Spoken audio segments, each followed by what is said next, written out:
They told me humans were just another primitive species on the edge of galactic civilization. They told me their wars were simple territorial disputes, easily catalogued and dismissed.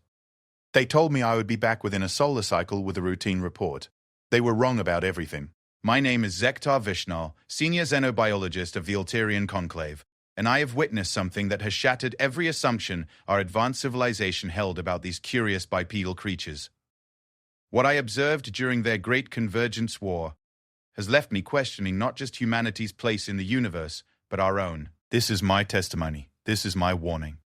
This is why the Conclave trembles at the mere mention of Earth's coordinates, and this is why I will never sleep peacefully again.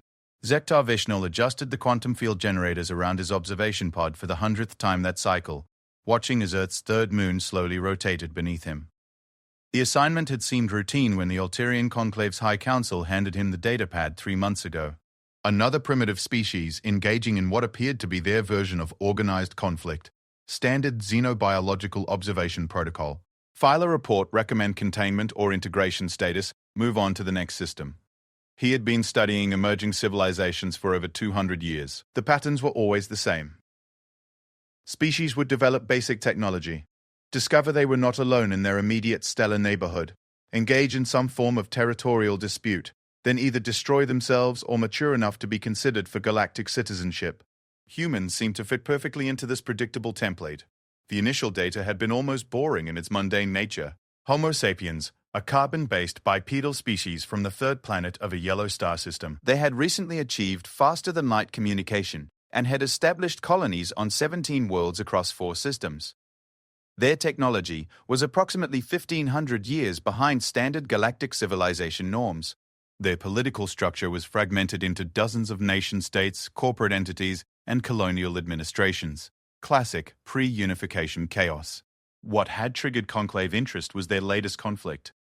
3 major human factions had begun what they called the Convergence War over control of a resource-rich system designated HD 219-134. Intelligence suggested it would be a straightforward territorial dispute lasting perhaps a few local years, perfect for a routine study on primitive warfare tactics and social cohesion under stress. Zektar had arrived at the edge of human space 6 weeks ago, deployed his stealth observation platform in the asteroid belt of an uninhabited system, and began monitoring human communication networks and fleet movements. His advanced sensors could track individual ships from 50 light-years away. His translation matrices could decode their languages in real time. And his quantum computers could predict battle outcomes with 97% accuracy based on known variables. At least, that's what he had believed when he first began watching the humans prepare for war. The 3 factions were distinct enough that even his preliminary analysis had mapped their fundamental differences. The Terran Federation represented the old Earth government and its closest colonies, emphasizing traditional military doctrine and centralized command structures. The Colonial Alliance consisted of the Outer Rim settlements that had declared independence, focusing on guerrilla tactics and decentralized resistance networks. The corporate dominion was exactly what its name implied, a collection of mega-corporations that had essentially become nation-states, wielding advanced technology and mercenary forces. Each faction possessed roughly equivalent military capabilities. The Federation had numerical superiority and established supply lines. The Alliance had intimate knowledge of the disputed territory and highly motivated fighters defending their homes. The Dominion had the most advanced ships and weapons, plus virtually unlimited funding. Standard game theory predicted a prolonged stalemate with eventual negotiated settlement. Zektar's first hint that human warfare might be different came during his initial observation of fleet movements. Human ships were crewed by galactic standards, still using chemical rockets for in-system propulsion and primitive fusion drives for interstellar travel. Their weapons were simple kinetic accelerators and nuclear warheads, barely more sophisticated than what most species developed within their first century of spaceflight. But something about their formations troubled him. Human fleets didn't move with the calculated precision he expected from military forces. Instead, they seemed to flow like living organisms, ships weaving in and out of formation in patterns that appeared random but somehow felt purposeful. When he ran tactical analysis on their movements, his computers consistently returned error messages. The formations defied standard strategic doctrine.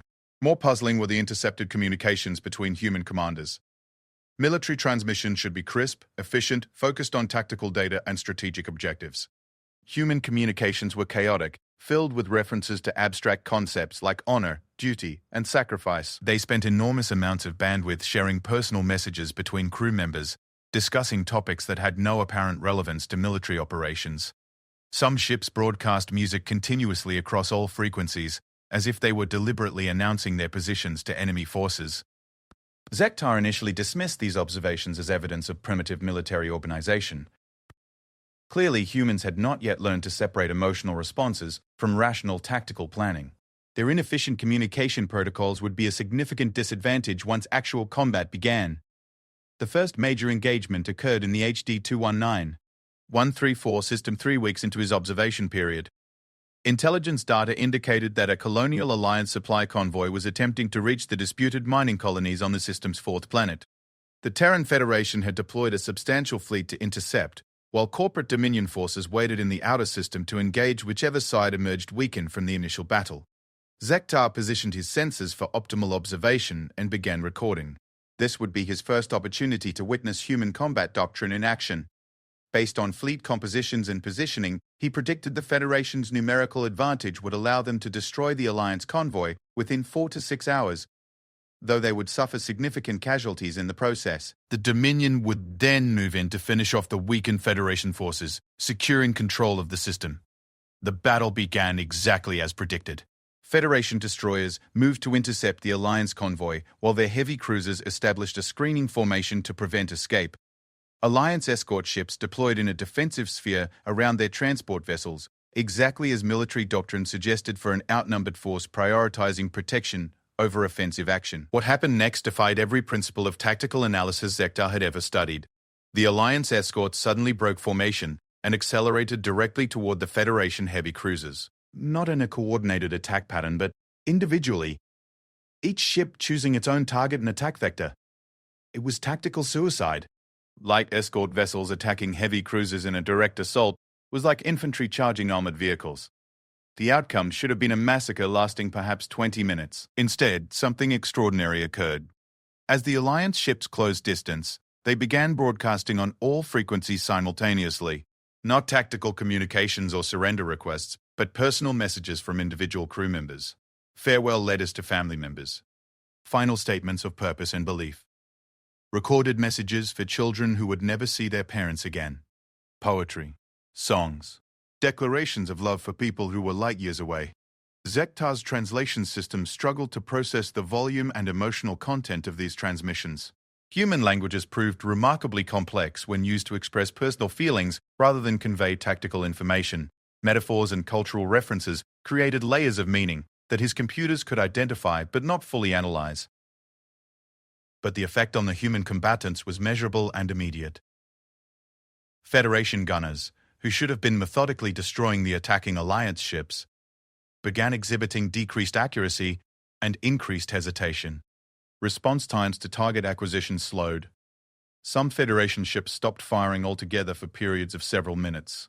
Their communications networks became flooded with discussions between crew members about the content of Alliance broadcasts. Meanwhile, Alliance ships that should have been obliterated within the first few minutes of their suicidal charge somehow continued functioning despite suffering massive damage. Ships that had lost primary propulsion continued maneuvering using attitude thrusters. Vessels with catastrophic hull breaches maintained weapons fire until their final moments. One Alliance destroyer, reduced to a debris field with a single functioning gun turret, continued engaging Federation targets for over an hour after its life support systems failed. The mathematics of the battle made no sense. Alliance ships were absorbing far more damage than their structural specifications could possibly allow, while somehow maintaining combat effectiveness beyond any reasonable expectation. Federation forces were underperforming despite maintaining overwhelming tactical superiority and suffering relatively light casualties. As Zektar watched through his sensors, trying to understand what he was witnessing, the impossible happened.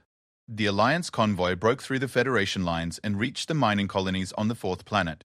Half of their transport ships had been destroyed, and their escort vessels were completely eliminated, but they had succeeded in delivering critical supplies to the colonial defenders. The Federation fleet, despite suffering only 12% casualties compared to nearly complete Alliance losses, withdrew from the system. Zektar spent the next several days running and rerunning analysis algorithms, trying to comprehend the tactical impossibility he had witnessed. By every measure he could apply, the Federation should have achieved complete victory with minimal losses. Instead, they had been forced to retreat by an enemy force that had been essentially eliminated. His computers suggested multiple explanations: equipment malfunction in Federation ships, superior Alliance technology that had been concealed from intelligence gathering, hidden Alliance reinforcements that had somehow evaded detection, coordinated cyber attacks on Federation systems. None of these explanations aligned with the sensor data he had collected. The truth was simpler and more disturbing than any of these possibilities.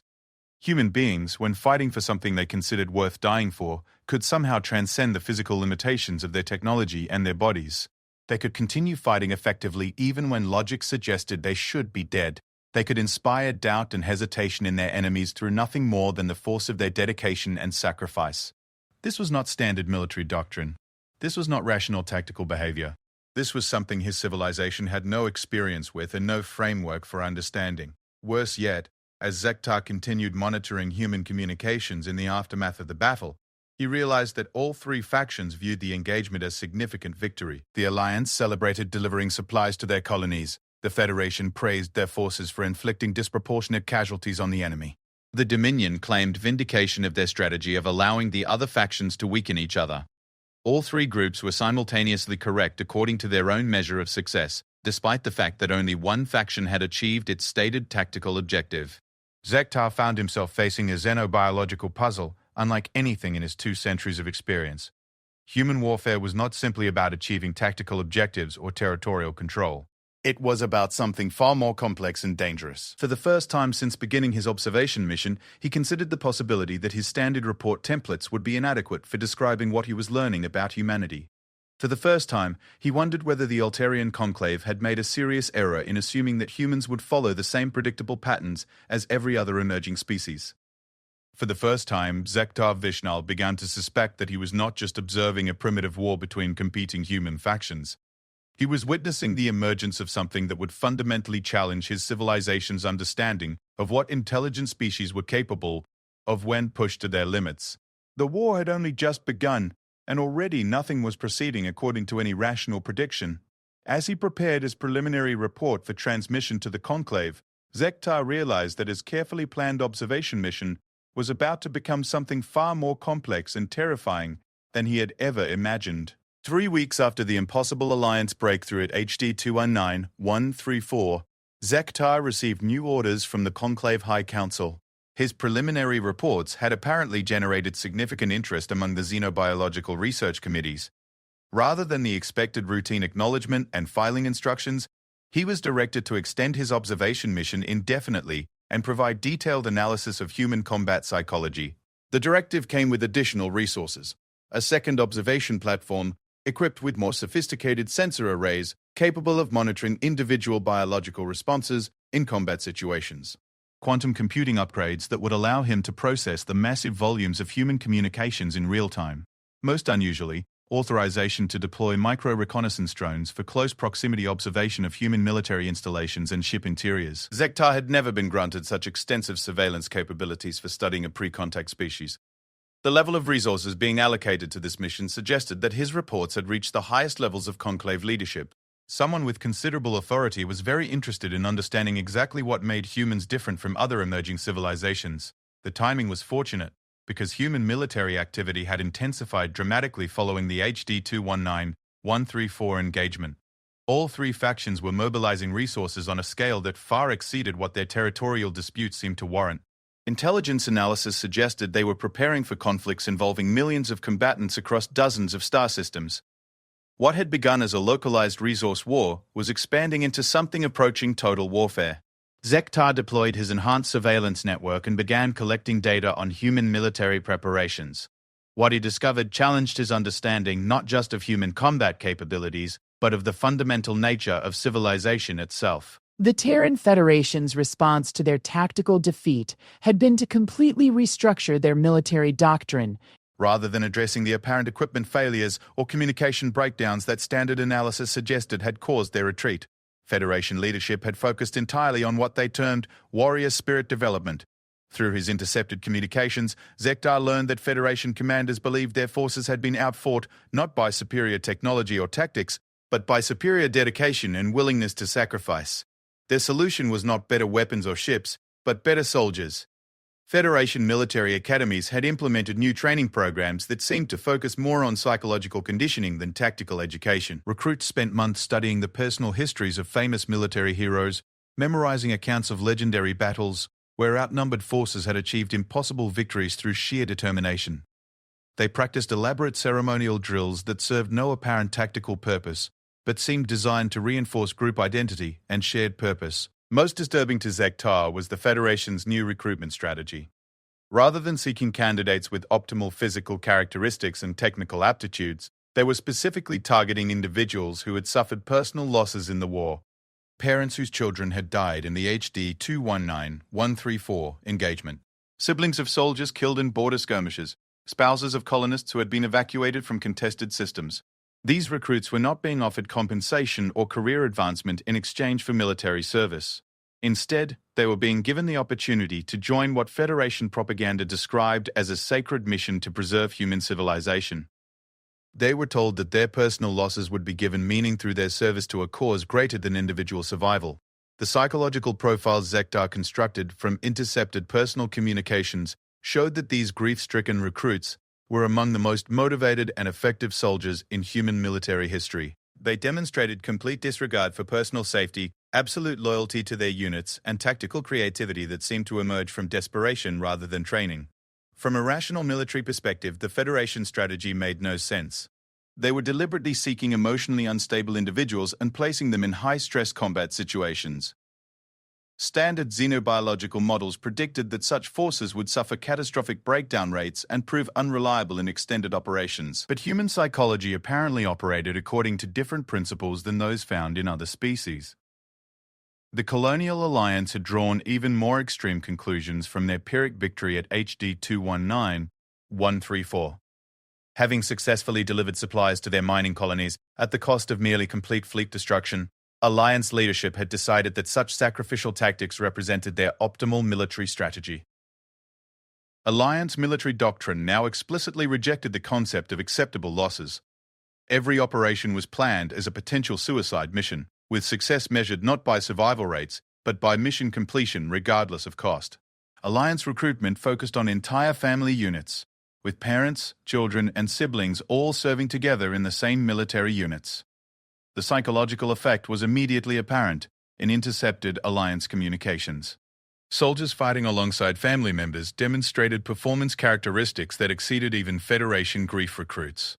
Units composed of related individuals showed tactical coordination that seemed almost telepathic, responding to threats and opportunities faster than communication systems could transmit information between separate individuals. More significantly, Alliance family units proved essentially impossible to break through conventional psychological warfare. Threats of capture or death, which typically caused enemy forces to surrender or retreat, instead seemed to increase Alliance combat effectiveness. Families fighting together would rather die together than allow any member to be separated from the group. Zektar's behavioral analysis algorithms struggled to categorize Alliance military psychology. Their soldiers were simultaneously exhibiting characteristics of fanatical religious devotion, protective parental instincts, and suicidal desperation. The combination created combatants who were absolutely unpredictable by standard tactical analysis while being completely reliable from their own commander's perspective. Alliance forces had begun developing what they called legacy tactics, military operations specifically designed to inspire future generations rather than achieve immediate tactical objectives. Entire fleets would engage in hopeless battles against superior forces, broadcasting detailed records of their final moments for propaganda purposes. These sacrificial engagements served no strategic purpose, but they generated thousands of new recruits for every soldier killed. The corporate Dominion had responded to these developments by taking the opposite approach. Rather than embracing human emotionalism, Dominion leadership had decided that the key to victory was eliminating human psychological factors from warfare entirely. Dominion military research had focused on developing automated combat systems that could operate without human intervention. Their new warships were controlled by artificial intelligence networks that could process tactical information and execute combat maneuvers faster than any biological crew. Their ground forces consisted primarily of robotic units that felt no fear, required no motivation, and followed orders with perfect precision. The Dominion strategy was based on a logical assumption that purely rational combat systems would have overwhelming advantages over human forces driven by emotion and instinct. Artificial intelligence could calculate optimal tactical responses faster than human commanders could even recognize threats. Robotic soldiers could operate in environments that would kill biological troops, required no food or rest, and felt no pain or doubt. From a technological perspective, the Dominion approach represented the natural evolution of warfare. Every civilized species eventually developed automated military systems as their technology advanced beyond biological limitations. The Altarian Conclave's own military forces were almost entirely automated, with biological officers serving primarily in ceremonial roles. But as Zektar continued monitoring the developing conflict, he began to notice disturbing patterns in Dominion operations. Dominion AI systems, despite their superior processing power and reaction speed, consistently failed to predict human tactical responses. Human commanders would make decisions that violated every principle of rational military doctrine, and Dominion computers would be unable to formulate appropriate counter-strategies until after the humans had already achieved their objectives. More troubling was the effect of sustained combat against human forces on Dominion artificial intelligence networks. AI systems that had been designed to learn and adapt from battlefield experience were beginning to exhibit what could only be described as psychological breakdown. Combat AIs that spent extended periods fighting human opponents would begin making increasingly irrational tactical decisions, often sacrificing strategic advantages to avoid engagements with particularly effective human units. Dominion technical teams were forced to regularly reset and reprogram their AI systems to prevent what their reports described as contamination by irrational human behavioral patterns. Artificial intelligence networks that had been exposed to human combat tactics for more than a few months would begin incorporating emotional factors into their decision-making processes, reducing their effectiveness to levels below that of biological crews. The Dominion solution was to develop increasingly sophisticated AI architectures with better isolation protocols to prevent their systems from learning human behavioral patterns. But each new generation of artificial intelligence seemed to become more vulnerable to what Dominion researchers termed psychological infection from extended exposure to human warfare. As Zektar compiled his observations into comprehensive behavioral profiles of all three human factions, he realized that he was documenting something unprecedented in galactic civilization. Humans were not simply another species engaging in territorial warfare, they were fundamentally redefining the nature of military conflict itself. Every other species in galactic history had followed predictable patterns of military development. Primitive societies used crude weapons and simple tactics based on individual physical capabilities. As technology advanced, warfare became increasingly systematic and rational, with sophisticated weapons controlled by professional military forces following established doctrinal principles. Eventually, most species developed automated military systems that removed biological limitations and emotional factors from combat operations. Humans appeared to be evolving in the opposite direction. As their technology advanced, their warfare was becoming more emotional, more personal, and more focused on individual psychological factors rather than systematic tactical analysis. Rather than removing biology from combat, they were enhancing biological responses and using them as tactical advantages. The implications were staggering. If human combat psychology could not be understood or predicted using standard analytical frameworks, then humans posed a potential threat to galactic civilization that was completely outside the Conclave's experience. Worse yet, the evidence suggested that human psychological approaches to warfare were somehow more effective than rational military doctrine when applied against opponents who relied on systematic tactical analysis. For the first time in his career, Zektar began to question whether the Altarian Conclave's technological superiority would guarantee victory in a conflict against humanity. Human forces were consistently achieving tactical successes against technologically superior opponents through methods that seemed to defy logical analysis. If they could overcome technological disadvantages through psychological factors alone, what would happen when they eventually developed technology comparable to galactic civilizations? The thought was deeply troubling, but Zektar forced himself to continue his observations. The Conclave needed to understand exactly what they might eventually face if humanity continued its current trajectory. The war was escalating rapidly, and each engagement was revealing new aspects of human combat psychology that challenged everything he believed about the nature of military conflict. As he prepared his second comprehensive report for transmission to the High Council, Zektar realized that his original mission parameters were no longer adequate. He was not just studying primitive warfare tactics. He was documenting the emergence of a completely new form of military conflict that could potentially revolutionize or destroy galactic civilization as it currently existed.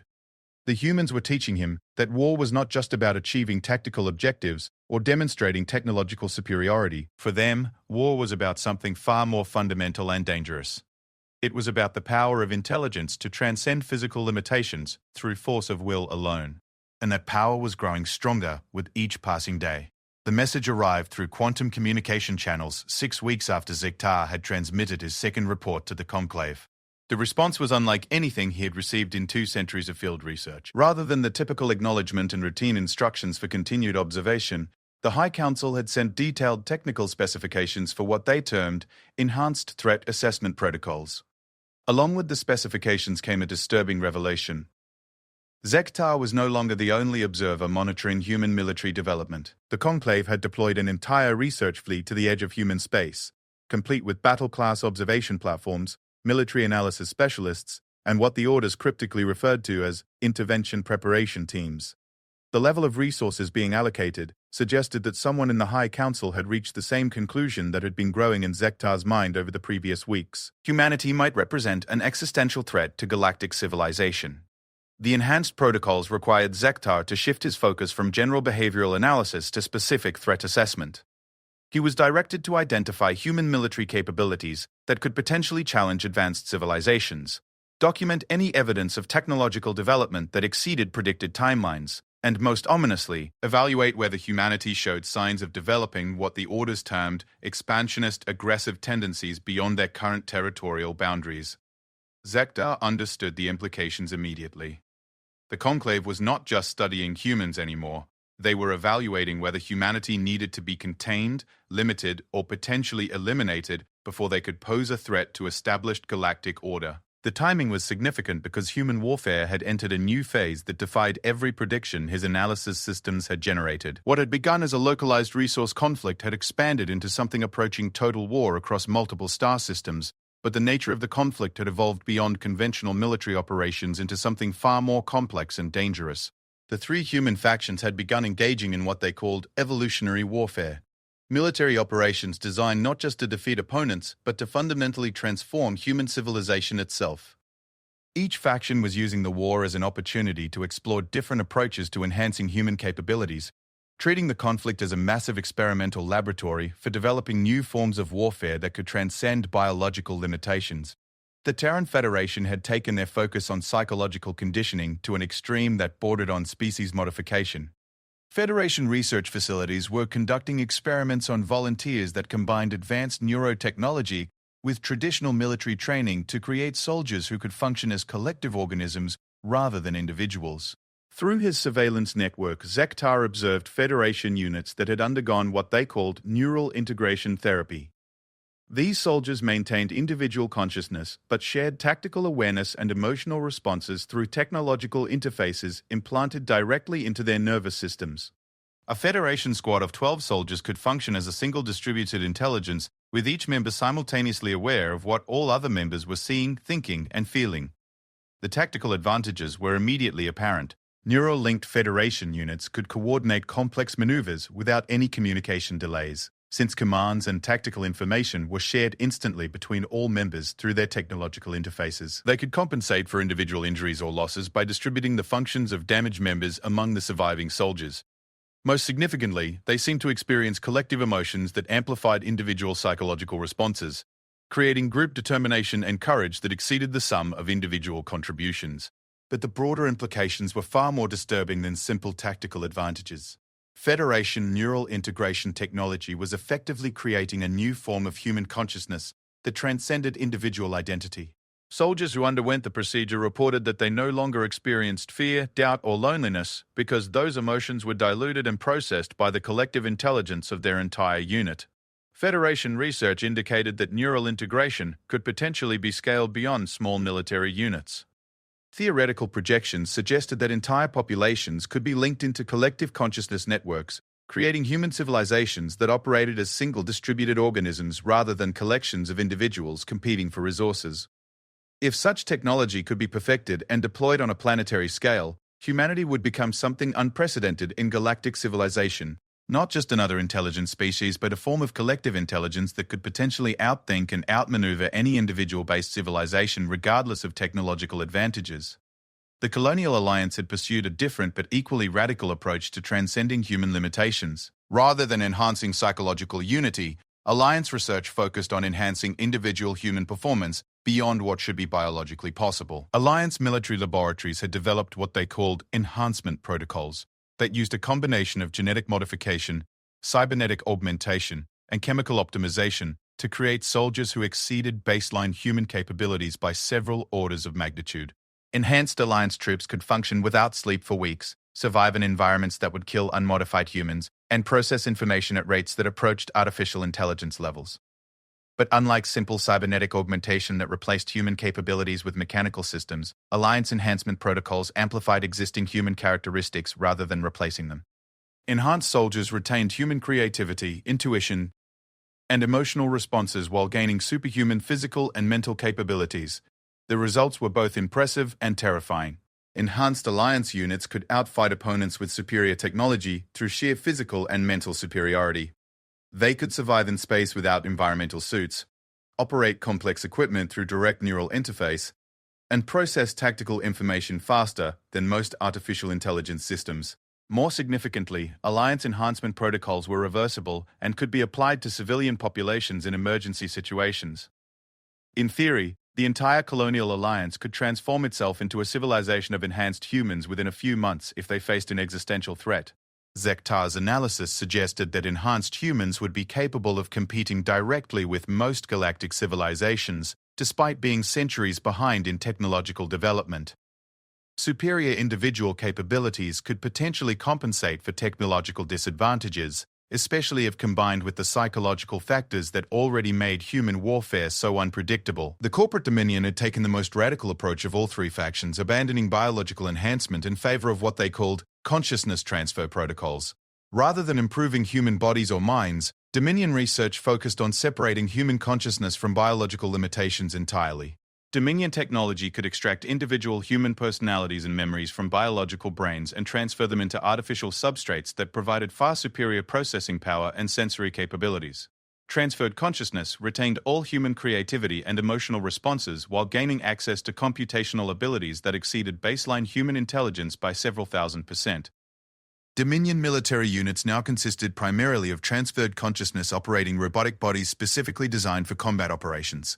These units combined human tactical creativity with artificial intelligence processing speed and robotic physical capabilities that could operate in any environment from deep space to molten planetary cores. But Dominion consciousness transfer went beyond simple military applications. Transferred human personalities could be copied, modified, and distributed across multiple platforms simultaneously. A single exceptional Dominion commander could potentially control hundreds of separate robotic bodies, each operating independently while maintaining shared consciousness and tactical awareness.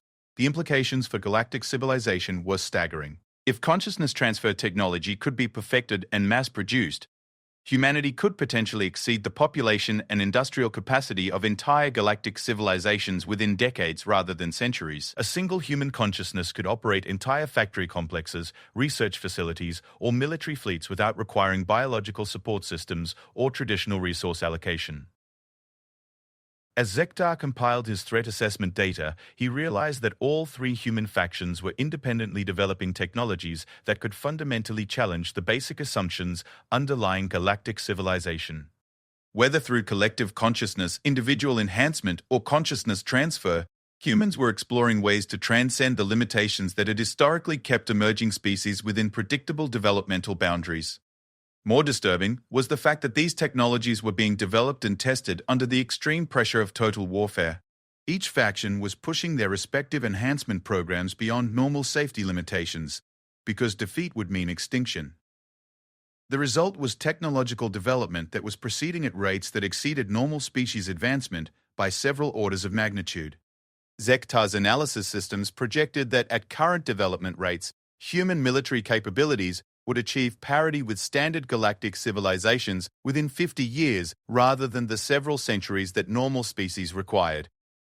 But more significantly, human approaches to warfare and consciousness were so fundamentally different from galactic norms that technological parity might not be necessary for humans to achieve tactical superiority.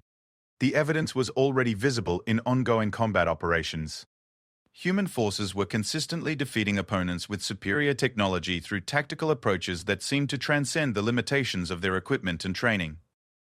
As human enhancement programs continued to develop, their tactical advantages were likely to increase exponentially. But the most troubling aspect of Zektar's analysis was not the military implications of human enhancement programs.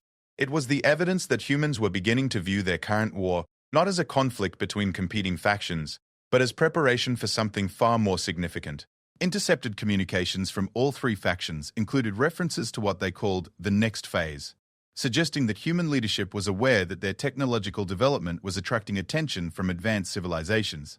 Rather than being intimidated by the prospect of contact with superior technologies, humans seemed to be viewing it as an opportunity to test their enhanced capabilities against worthier opponents. Human military planning documents included contingency plans for conflicts against opponents with technological capabilities far beyond anything their current enemies possessed. They were preparing for wars against civilizations they had never encountered, using tactical doctrines designed to overcome advantages they could only imagine. Most ominously, all three human factions seemed to agree that their current conflict was essentially a training exercise for future challenges that would determine humanity's ultimate position in galactic civilization. They were not fighting each other to establish dominance within their own species. They were competing to determine which approach to human enhancement would be most effective against external threats that had not yet revealed themselves. As Zektar prepared his threat assessment report for transmission to the High Council, he realized that his observations had shifted from xenobiological study to intelligence gathering on a potential enemy. The humans were no longer just another primitive species engaging in predictable territorial warfare. They were consciously preparing themselves for a conflict with galactic civilization itself. And based on what he had observed over the past several months, Zektar was no longer confident that galactic civilization would emerge victorious from such a conflict. Humans were developing capabilities that could potentially challenge every advantage that advanced civilizations had historically used to maintain their dominance over emerging species. For the first time in his career, Zektar found himself hoping that his analysis was wrong. Because if humanity continued their current trajectory, the galaxy was about to experience a form of warfare unlike anything in recorded history, and he was no longer certain that the advanced civilizations would be the ones writing that history when the conflict ended. The first sign that everything was about to change came in the form of a simple message broadcast simultaneously across all human communication networks. It lasted exactly 37 seconds and was transmitted in what humans called their common trade language, ensuring that every faction could understand it regardless of their local dialects or technical terminology. This is Admiral Sarah Chen of the Terran Federation Defense Command, broadcasting on all channels to Colonial Alliance and Corporate Dominion leadership. We have detected the presence of non-human observation platforms monitoring our military operations. Effective immediately, all human factions are implementing Protocol 7. Respond accordingly. Zektar's stealth systems should have made detection impossible. His observation platform used Alterian quantum camouflage technology that was centuries ahead of human sensor capabilities. His position in the outer asteroid belt of an uninhabited system provided perfect concealment from primitive human detection systems. Even if humans had somehow developed sensors capable of penetrating quantum stealth fields, they should not have been able to pinpoint his location with enough accuracy to target him directly.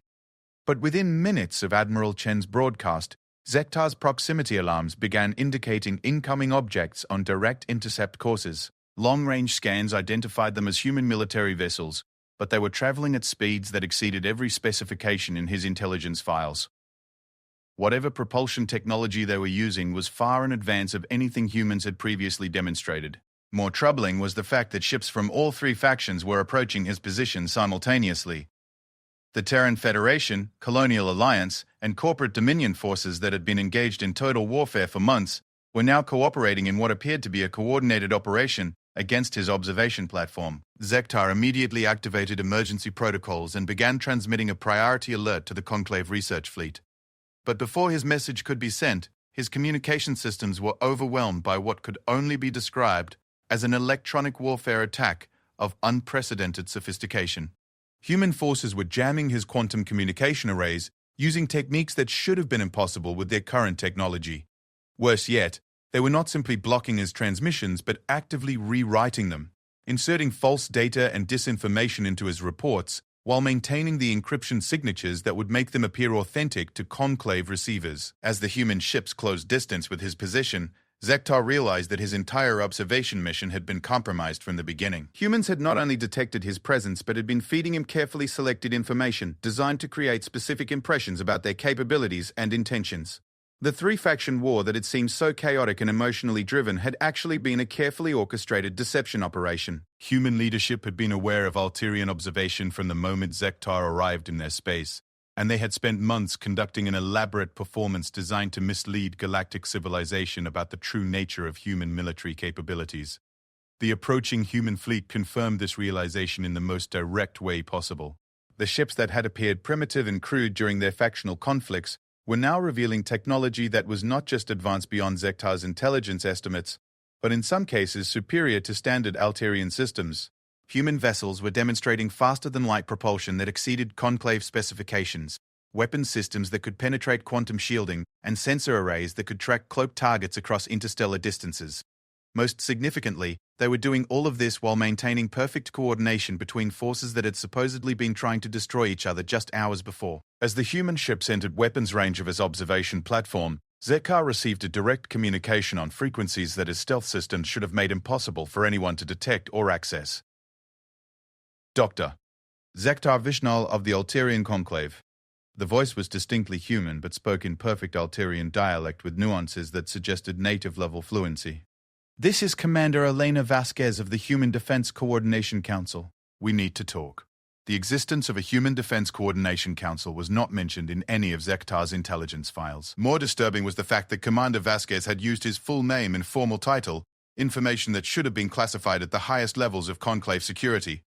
We are aware that you have been observing our military operations for the past 4 months, Vasquez continued. We are also aware that your observations have been transmitted to a Conclave research fleet positioned approximately 7 light-years from our current location. What you may not be aware of is that we have been carefully managing the information available for your observation since your arrival. Zektar's analysis systems confirmed what he was already beginning to suspect. The human communication was being transmitted using quantum entanglement protocols that were theoretically impossible with known physics. Humans had somehow developed instantaneous communication technology that exceeded anything in Conclave archives. The conflicts you have observed between human factions have been genuine, Vasquez explained, but they have also served a secondary purpose as training exercises and deception operations designed to mislead external observers about our true capabilities. We apologize for the deception, but given the historical tendency of advanced galactic civilizations to respond aggressively to emerging species that develop too quickly, we felt that misdirection was preferable to premature confrontation. The implications were staggering. Humans had not only developed military technology that could challenge galactic civilization, but they had done so while simultaneously conducting a sophisticated intelligence operation against the most advanced species in known space. They had been aware of Alterian observation protocols and had successfully manipulated them to create false impressions while gathering intelligence about Conclave capabilities and intentions. We would like to propose a meeting, Vasquez continued. Our leadership believes that direct communication would be more productive than continued covert observation. We have prepared a conference facility that should be suitable for Alterian physiology and have taken precautions to ensure your safety during discussions. The offer was unprecedented in galactic history. No pre-contact species had ever initiated first contact protocols with advanced civilizations. The standard pattern was for emerging species to be contacted by galactic authorities when they reached appropriate technological and social development levels. Species that attempted to initiate contact before being deemed ready were typically subjected to containment or limitation protocols.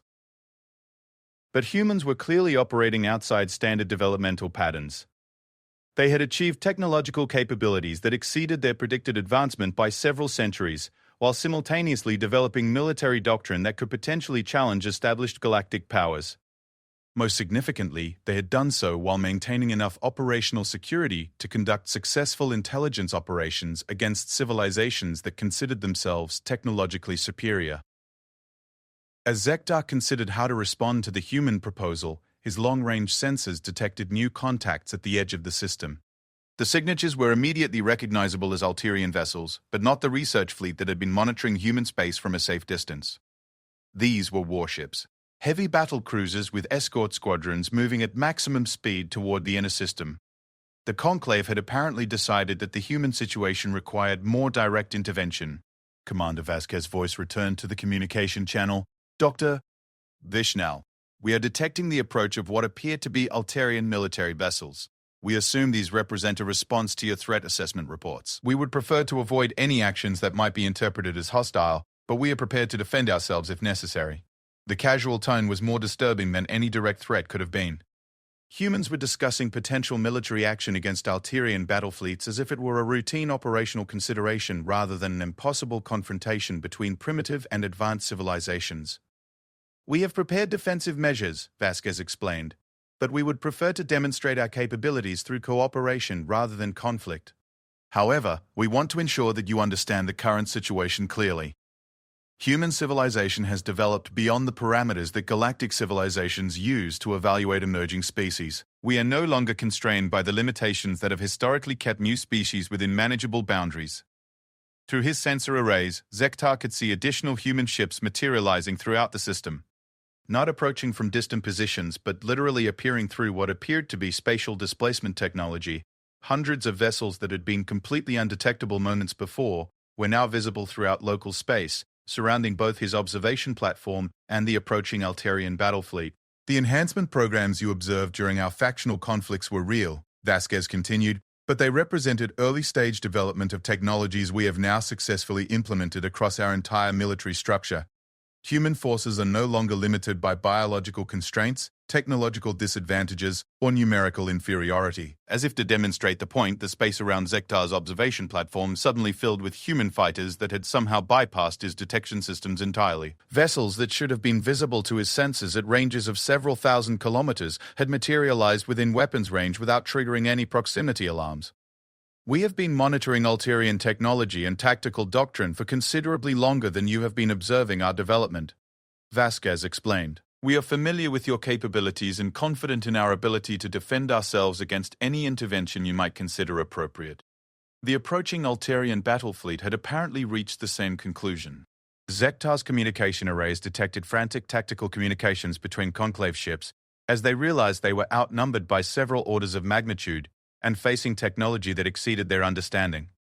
Dr. Vishnal, Vasquez said, we would like you to serve as a liaison between human leadership and the Altarian Conclave. We believe that direct communication is preferable to the military confrontation that appears to be developing. We have no desire for conflict with galactic civilization, but we will not accept limitation or containment protocols that would restrict human development. Zektar realized that his observation mission had evolved into something far more complex than xenobiological research. He was no longer studying an emerging species that might eventually pose a theoretical threat to galactic civilization. He was serving as a contact point between humanity and advanced civilizations that were already in the early stages of what could become the most significant military confrontation in galactic history. The humans had developed capabilities that fundamentally challenged the basic assumptions that had maintained galactic stability for millennia. More significantly, they had demonstrated that they were capable of deceiving and potentially defeating civilizations that considered themselves technologically superior. We await your response, Dr. Vishnal, Vasquez concluded. But please be aware that regardless of your decision, humanity will continue developing according to our own agenda, rather than external limitations. We would prefer to do so through cooperation with galactic civilization, but we are prepared to proceed independently if necessary. As Zektar prepared his response, he understood that he was about to participate in a conversation that would determine whether humanity joined galactic civilization as an equal partner or challenged it as a potential conqueror.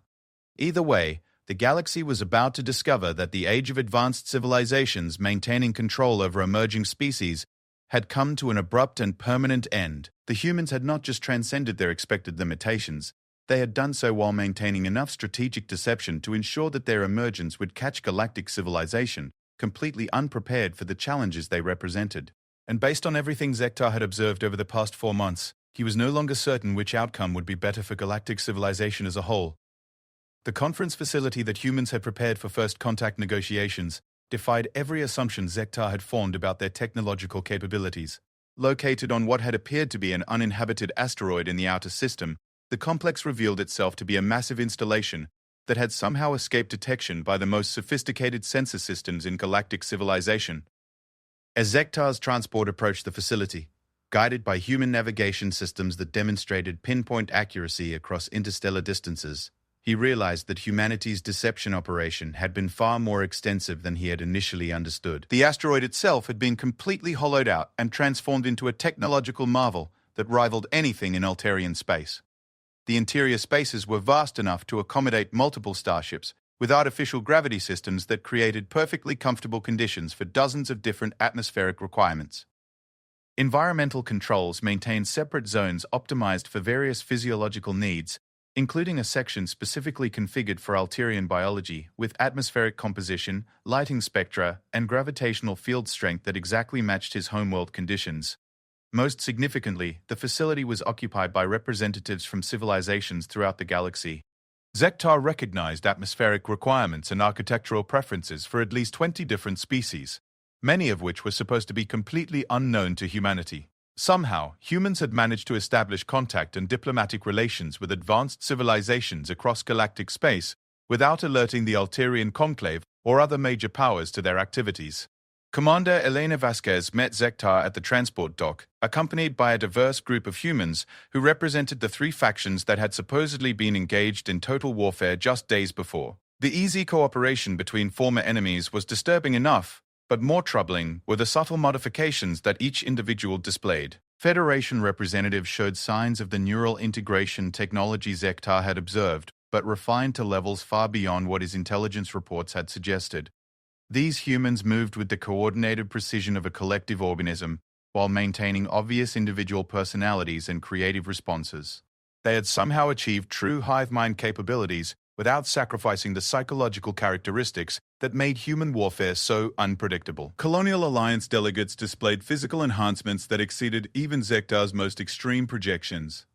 Enhanced humans who could apparently function in the vacuum of space without protective equipment, process information at superhuman rates, and demonstrate reflexes that approached artificial intelligence response times. But unlike simple cybernetic augmentation, these modifications had preserved and amplified human emotional responses and creative thinking. Corporate Dominion negotiators were the most disturbing of all. Transferred consciousness operating artificial bodies that were almost indistinguishable from biological humans, but with capabilities that far exceeded any known technology. These artificial substrates could apparently interface directly with computer systems, communicate through quantum entanglement, and operate multiple bodies simultaneously while maintaining coherent individual personalities. Dr. Vishnal, Commander Vasquez said, speaking in perfect Altarian dialect, "Welcome to the Concord facility. We apologize for the deceptive circumstances that brought us to this meeting, but we hope you will understand our reasons once we have explained the current situation." Vasquez led Zektar through corridor systems that demonstrated architectural and engineering principles that seemed to combine the best features of every galactic civilization. Human designers had somehow acquired detailed knowledge of advanced construction techniques from across known space and integrated them into technologies that exceeded the originals. The main conference chamber was a marvel of diplomatic engineering, with seating arrangements and communication systems optimized for every known form of intelligent life. Representatives from dozens of galactic civilizations were already present, including several species that Zektar recognized as major powers within the Conclave's sphere of influence. "What you are seeing," Vasquez explained as they entered the chamber, "is the result of humanity's actual first contact protocols. While you were observing our military exercises, our diplomatic and scientific teams were establishing relationships with civilizations throughout galactic space. We have been learning from our neighbors rather than waiting for formal contact through established channels." The implications were staggering. Humans had somehow managed to bypass every security protocol and diplomatic procedure that galactic civilizations used to control contact with emerging species. They had independently established relationships with advanced societies across known space, without alerting government authorities or triggering containment responses. More significantly, the presence of representatives from major galactic powers suggested that humanity had been successful in these diplomatic initiatives. Species that had never acknowledged the existence of primitive civilizations were now sitting at negotiating tables as apparent equals with humans, who should have been centuries away from qualifying for galactic citizenship. "The military capabilities you observed during our factional conflicts," Vasquez continued, "were developed through technology sharing agreements with our new galactic partners. Human enhancement programs were based on biological modification techniques shared by the Kepler Confederation. Our consciousness transfer technology was refined through cooperation with the Synthetic Intelligence Collective. Our space-time manipulation capabilities were developed with assistance from the Dimensional Engineering Guild. Zektar's analysis system struggled to process the information. Every technology that humans had demonstrated during their supposed factional warfare had been derived from cooperation with civilizations that were supposed to be completely isolated from primitive species contact. Humanity had somehow gained access to the most advanced technologies in galactic space while conducting successful intelligence operations against the civilizations that were supposed to be monitoring them. The question before this assembly, Vasquez said, gesturing toward the gathered representatives, is how to integrate humanity into galactic civilization in a way that benefits everyone involved. We have demonstrated that we can develop military capabilities that challenge established powers, but we would prefer to use our abilities for constructive purposes. A figure that Zektar recognized as a senior diplomat from the Hegemony Coalition stepped forward to address the assembly. The coalition was one of the most powerful military alliances in galactic space, representing over 100 civilizations with combined resources that dwarfed most individual species. Humanity has presented us with a unique situation, the coalition representative said. They have achieved technological parity with advanced civilizations through cooperative development rather than independent research. More significantly, they have done so while maintaining political and cultural independence from existing galactic power structures. The statement was diplomatically phrased, but Zektar understood the underlying implications. Humans had managed to acquire advanced galactic technology without submitting to the political control that normally accompanied such transfers. They had gained the benefits of galactic citizenship without accepting the limitations that were typically imposed on emerging species. Human military doctrine, the coalition representative continued, represents approaches to warfare that could potentially revolutionize galactic defense capabilities. Their psychological enhancement techniques, collective consciousness protocols, and consciousness transfer technologies offer advantages that could benefit all member civilizations. Another voice joined the discussion, this time from a species that Zektar recognized as part of the Altarian Conclave's primary research coalition. Human diplomatic protocols have also demonstrated unprecedented effectiveness. Their ability to establish cooperative relationships with dozens of civilizations simultaneously while maintaining operational security against intelligence gathering by major powers suggests diplomatic and intelligence capabilities that could be valuable assets to galactic stability. Zektar realized that he was witnessing something unprecedented in galactic history. Rather than being evaluated for potential membership in existing power structures, humanity was being courted as a potential leader of new cooperative arrangements that could reshape galactic civilization itself. The proposal before this assembly, Commander Vasquez announced, is the establishment of a new framework for galactic cooperation that recognizes humanity as an equal partner rather than an emerging species requiring guidance or limitation. In exchange, humanity offers to share our enhancement technologies and military innovations with civilizations that choose to participate in this new cooperative structure. The offer was revolutionary. Humans were not asking for membership in existing galactic civilization. They were proposing to create a new form of galactic organization with themselves as founding partners rather than junior members. More disturbing from Zektar's perspective was the apparent enthusiasm with which representatives from major galactic powers were considering the proposal. Civilizations that had maintained dominant positions for millennia were apparently willing to accept humanity as an equal partner in exchange for access to human enhancement technologies and military innovations. Dr. Vishnal, Vasquez said, turning to address Zektar directly, we would like to invite the Altarian Conclave to participate in these discussions. We understand that Conclave leadership may have concerns about humanity's rapid development, but we believe that cooperation would be more beneficial than confrontation for all parties involved. Through the conference facility's communication systems, Zektar could monitor the standoff that was developing in the outer system between human forces and the Altarian battle fleet. Conclave ships were maintaining position at maximum sensor range, apparently unwilling to engage human forces that outnumbered them by several orders of magnitude and demonstrated superior technology. But the military confrontation was becoming irrelevant compared to the diplomatic revolution occurring within the conference facility. If humanity succeeded in establishing their proposed cooperative framework, the Altarian Conclave would find itself facing not just an upstart species with advanced technology, but an entirely new galactic power structure that could potentially challenge Conclave dominance throughout known space. We want to emphasize, Vasquez continued, that humanity has no interest in conquering or displacing existing civilizations.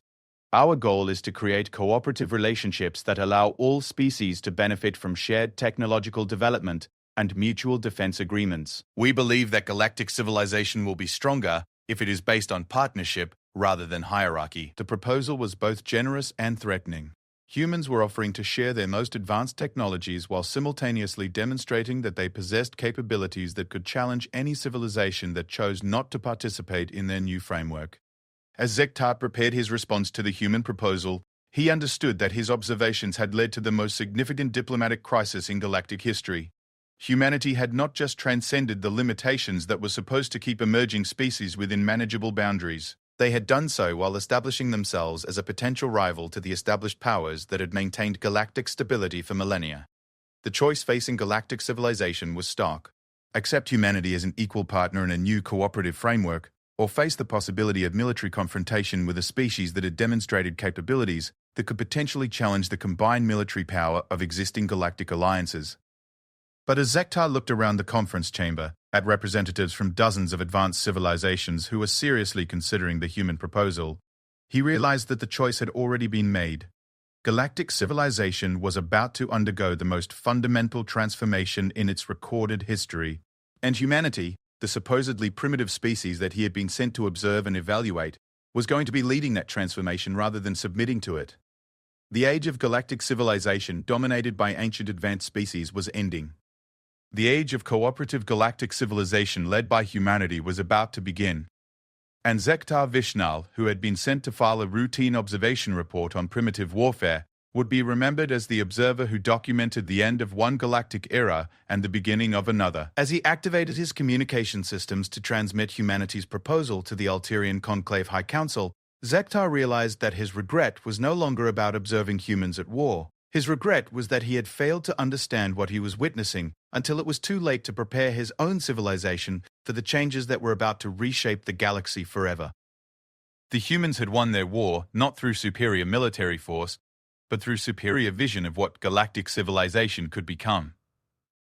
And that victory was going to change everything.